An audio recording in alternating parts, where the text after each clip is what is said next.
boss, so meron tayong gagawin dito na Hyundai Accent. So sisira pinapunta natin sa shop. Problema nito, EPS motor. So yan natin. Sisir kasi naging wire na sa akin nung nakaraan. So hindi ko lang siya sinervisan kasi gusto kong puntahan dito sa papuntahin sa shop mga boss, no. So check natin muna kung anong problema.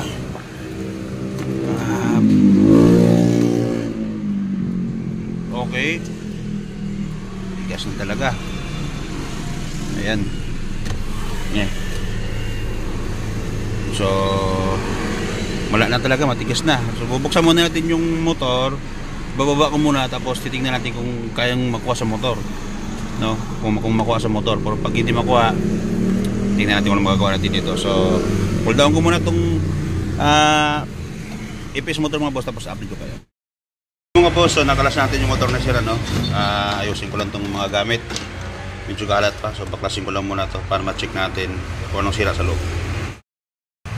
So mga boss, isa sa pag-check dito kung motor talaga ang problema. Ito, so nag-check tayo ng continuity dyan.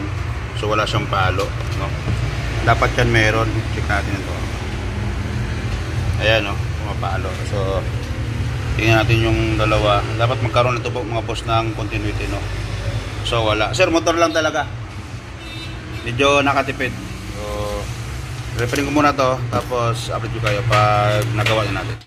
Ayun mga boss, so nakalas na natin. Ayan, nakikita nyo, sunog. Okay. Sunog na sunog siya. So ito yung dahilan kung bakit hindi gumagana na maayos yung EPS motor. Siguro sir, bira yung gamitin yan. Ito ma'am, pag nagawa na matapos natin to, advice ko lang sa inyo, kapag hindi nyo man sa gamitin, kahit mga twice a week paandarin nyo, ikot-ikotin nyo yung manubila. Kasi sila nangyari ito yung sira nyo. Ang nangyari kasi yung carbon hindi bumabalik. Ayan, nag-stack ko. Ito bumabalik pa to eh. Itong tatlo hindi na, ayan o. Ayan o, matigas na siya. Dapat bumabalik yan. Ang nangyari, nasunog ito. So pag sa iba ito, papalitan talaga.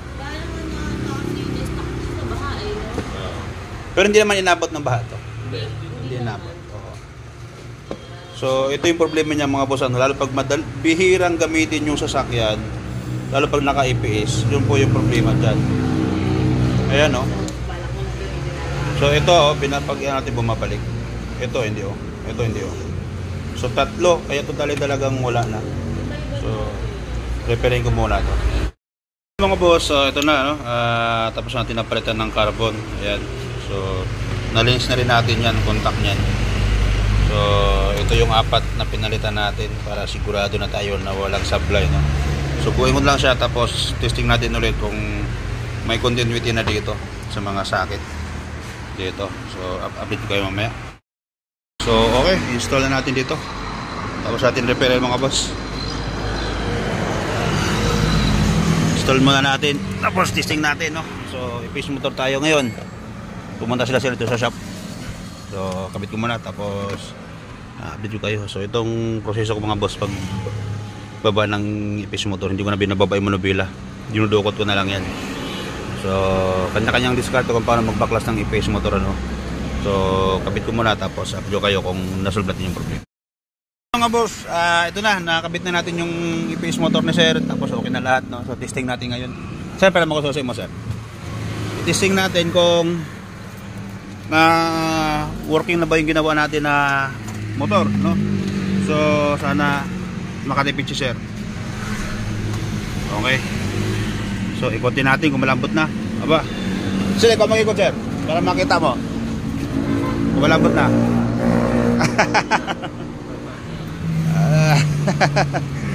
Lumambat na mga boss. So yan, babalik ko muna, no? Isa kain isang kamay, oh. Kanina ang laki ng buildan ni sir para makapasok lang dito sa parking, no? So kabit ko muna lahat, tapos yun na. EPS motor, Hyundai Accent mga boss. So kung may katanungan kayo, message na kayo sa page.